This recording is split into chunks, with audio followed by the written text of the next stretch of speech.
Okay, I'm going to tell you the story about Marie from a Russian novel called The Idiot by Fyodor Dostoyevsky. And the person who's telling this story is the hero of the book. His name is Mishkin, actually Prince Mishkin, because he's from a noble family, and he is a prince. But he has like fallen on hard times and does not have any money at all. But he did get good education. He was sent to Switzerland because he was sick as a child and got a good education there. And he came back to Russia. He was in St. Petersburg when he told this story to the Yapanskin family, which was a very rich family in St. Petersburg at the time. And there were three beautiful daughters of the Yapanskin mother and father. And this is where he was telling the story of Marie, who he met while he was in Switzerland. He's telling the story about Marie to the three Yapanskin sisters and the Yapanskin mother, who was actually a distant relative of his. So here's the way he talks about the girl he met called Marie. The children used to laugh at me at first, and they even went so far as to throw stones at me when they saw me kiss Marie. I only kissed her once in my life. No, don't laugh. The prince hastened to suppress the smiles of his audience at this point. It was not a matter of love at all. If only you knew what a miserable creature she was, you would have pitied her, just as I did. She belonged to our village. Her mother was an old woman, and they used to sell string and thread and soap and tobacco out of the window of their little house, and lived on the pittance they gained by this trade. The old woman was ill and very old, and she could hardly move.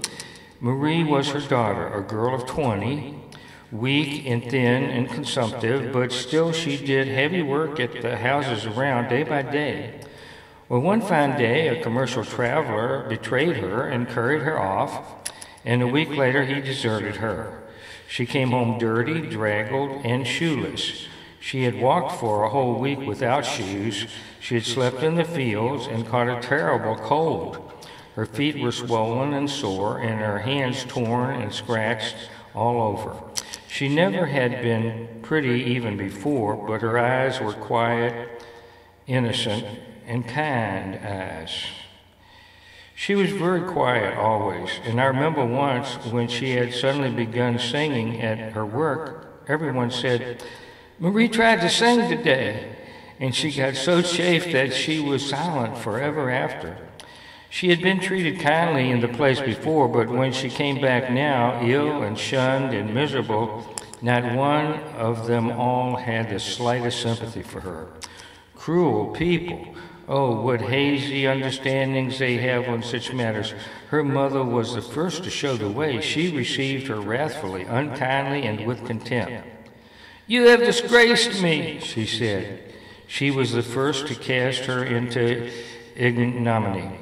But when they all heard that Marie had returned to the village, they ran out to see her and crowded into the little cottage. Old men, children, women, girls. Such a hurrying, stamping, greedy crowd. Marie was lying on the floor at the old woman's feet, hungry, torn, draggled, crying, and miserable. When everyone crowded into the room, she hid her face in her disheveled hair and lay cowering on the floor. Everyone looked at her as though she were a piece of dirt off of the road. The old men scolded and condemned, and the young ones laughed at her. The women condemned her too, and looked at her contemptuously, just as though she were some loathsome insect. Her mother allowed all this to go on, and nodded her head and encouraged them. The old woman was very ill at that time and knew she was dying. She really did die a couple of months later.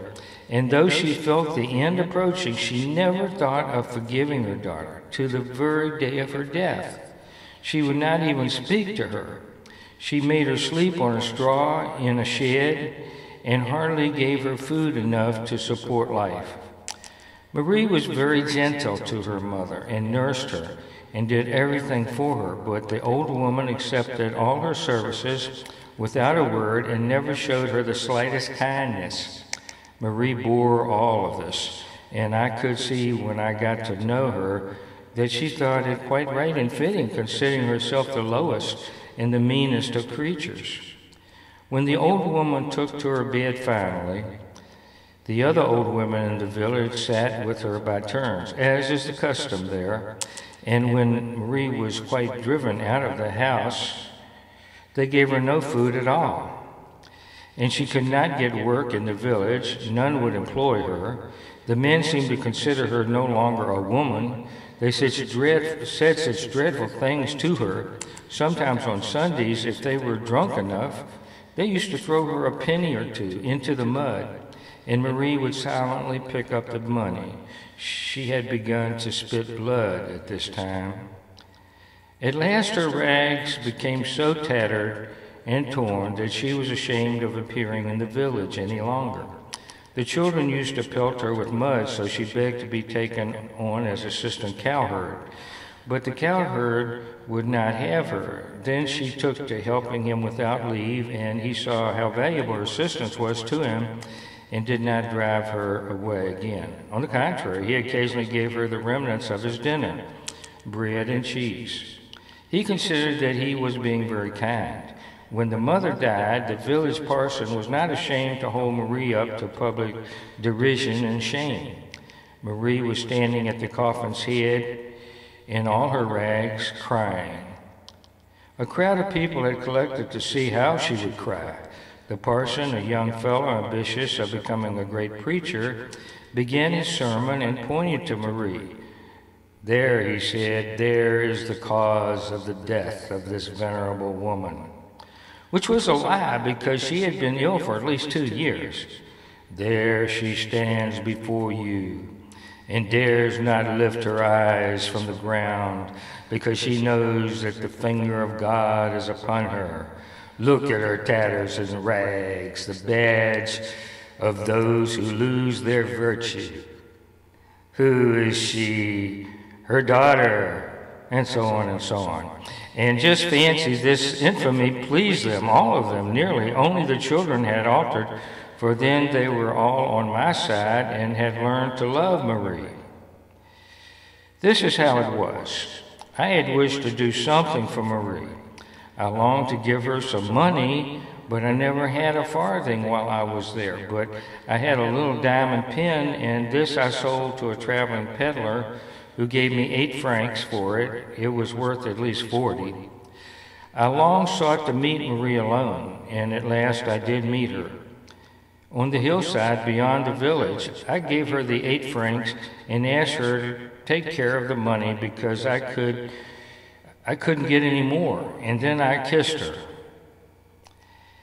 and said that she was not to suppose I kissed her with any evil motives or because I was in love with her, for that I did so solely out of pity for her, and because from the first I had not accounted her as guilty so much as unfortunate.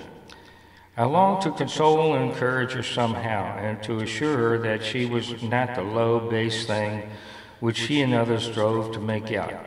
But I don't think she understood me. She stood before me dreadfully ashamed of herself and with downcast eyes, and when I had finished, she kissed my hand.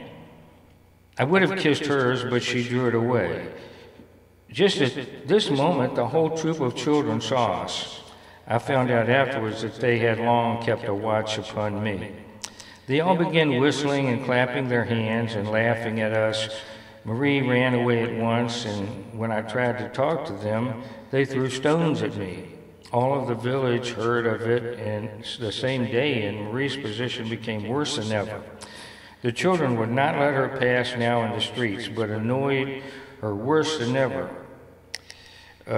They threw dirt at her even more than before. They used to run after her, she racing away with her poor feeble lungs panting and gasping, and they pelting her and shouting abuse at her.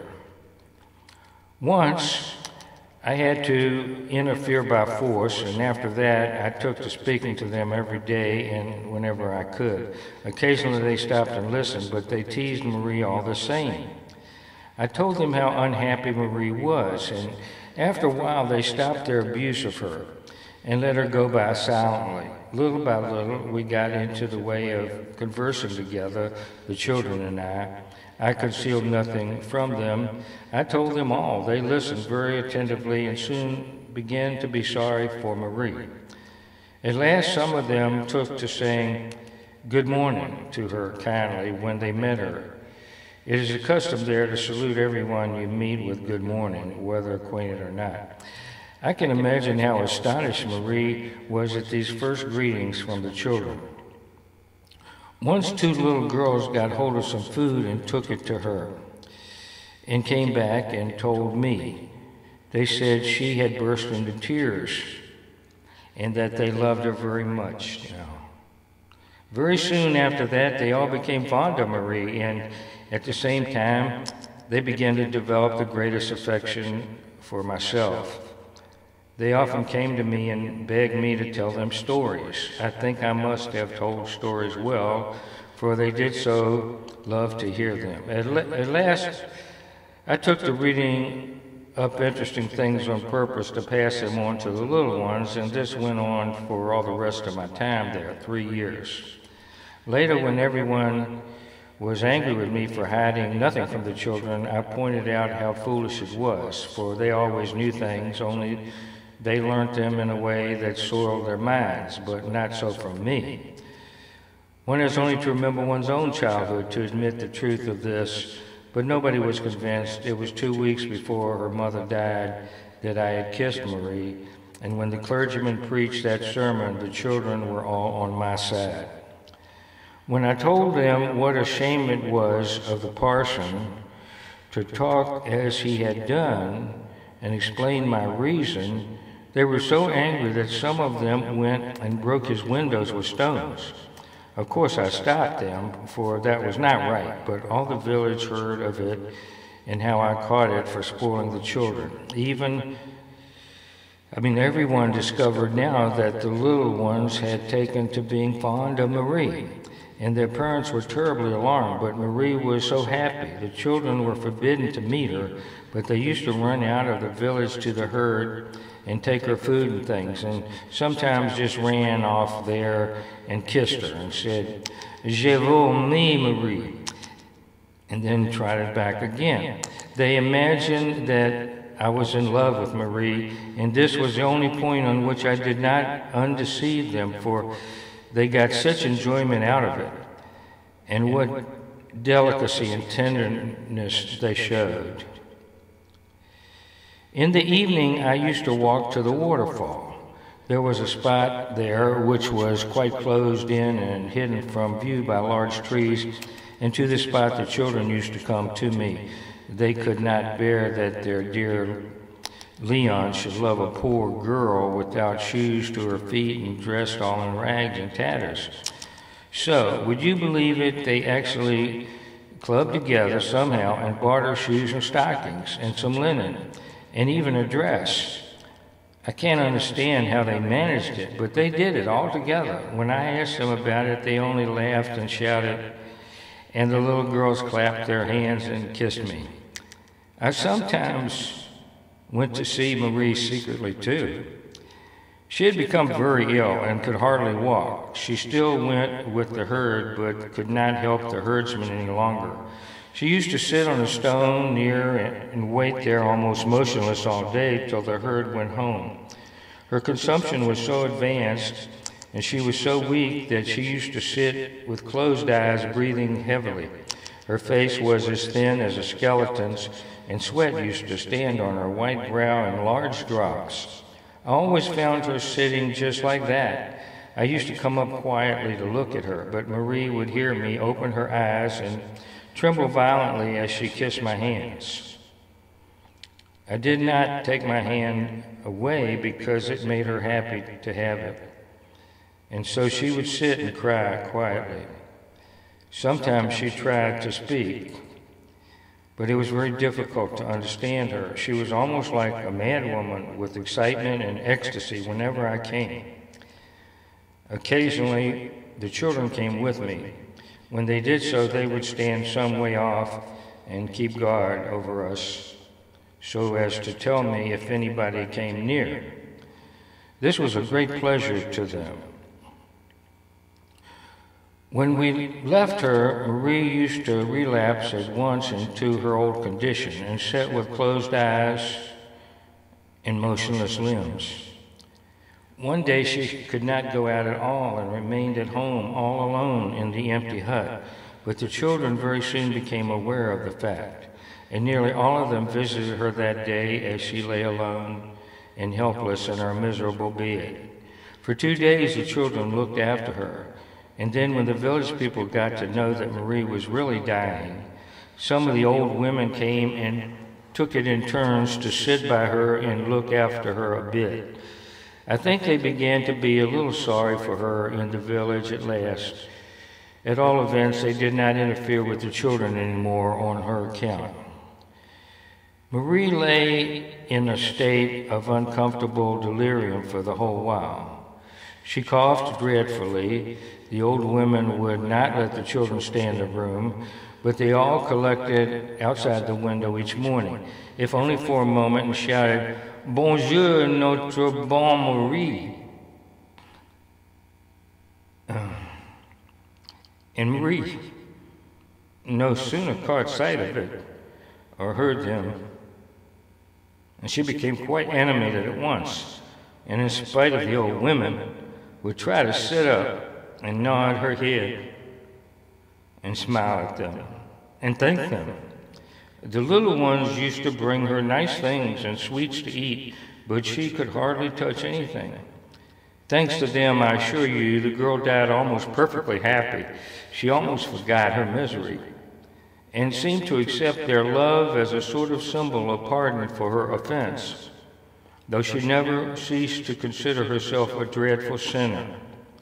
They used to flutter at her window just like little birds, calling out, "Nous t'aimons, Marie." She died very soon. I had thought she would live much longer. The day before her death, I went to see her for the last time, just before sunset. I think she recognized me, for she pressed my hand. Next morning they came and told me that Marie was dead. The children could not be restrained now. They went and covered her coffin with flowers and put a wreath of lovely blossoms on her head. The pastor did not throw any more shameful words at the poor dead woman, but there were very few people at the funeral. However, when it came to carrying the coffin, all the children rushed up to carry it themselves. Of course, they could not do it alone, but they insisted on helping and walked along. They walked alongside and behind the coffin, crying. They had planted roses all around her grave, and every year they look after the flowers and make Marie's resting place as beautiful as can be.